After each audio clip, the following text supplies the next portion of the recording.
Hey, what is going on, guys? So today we're going to be taking a look at the most recent Star Wars The Black Series figures I've picked up here. We do have quite a few here today, two from the Obi-Wan Kenobi series, being the Obi-Wan himself, Jabim. And then we also do have the fourth sister, the Inquisitor. There is a shot of the front and the back of the packaging for both figures. Obi-Wan is number 11 in the Obi-Wan Kenobi line, and the fourth sister is number 12 there. We do also have a couple of figures from the Clone Wars series. Finally getting the Padwan Ahsoka. Again, a shot of the front and the back of the packaging for all figures. She is number 13 in the Clone Wars line. We do also have two of the Magna guards. They are number 15 in the Clone Wars line. And then the final one here is pre-Vizsla.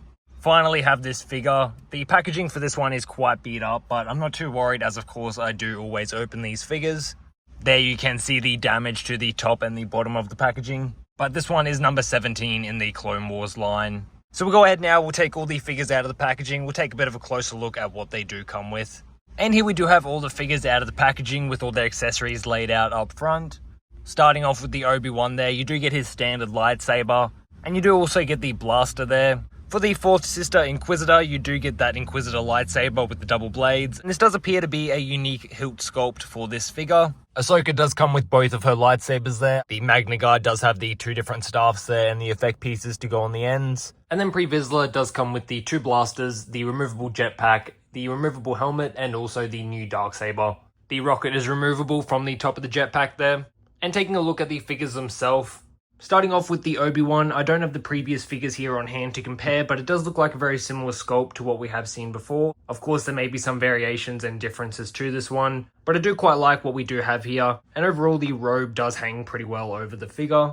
The next one here being the Inquisitor, again another unique sculpt, which I do think does look really nice. Some nice little pieces of detail over this figure, and a really great looking head sculpt on that one. The next figure being the Padwan Ahsoka. This one many of us of course quite excited to finally have in hand. A really great looking figure, some really nice sculpt work over this one also. Another great head sculpt that they have done for this figure. The next one here, of course, the Magna guard. Finally getting this droid in the figure representation. I think this one turned out really good also. I think the soft goods look pretty great on this one, and there is some really nice detailed pieces over this figure. As I'd shown earlier, I did get two of these figures. As you can see on the one on the right, it does have a bit of a warped leg. I did try and twist it back. I haven't used hot water yet or anything like that, but it doesn't overly bother me. We'll have a look at the end of the video. The final one being the Pre-Vizsla. As we all know, unfortunately, on that old Jango Fett body, but as a figure standing there, this one does look really good. Some really nice details on this figure. The paint looks great. The unique sculpt on the helmet does look really good also, and the face scan has turned out pretty nicely. And here we finally have all the figures posed up with all their accessories in hand, all looking really great there. These will probably be the poses that they do go onto the shelf in. Some really great articulation on most of these figures, really just the Pre-Vizsla being the letdown in the articulation side. As I mentioned, the warp leg on one of those Magna guards before. As you can see, I've kind of just worked it into the posing of the figure.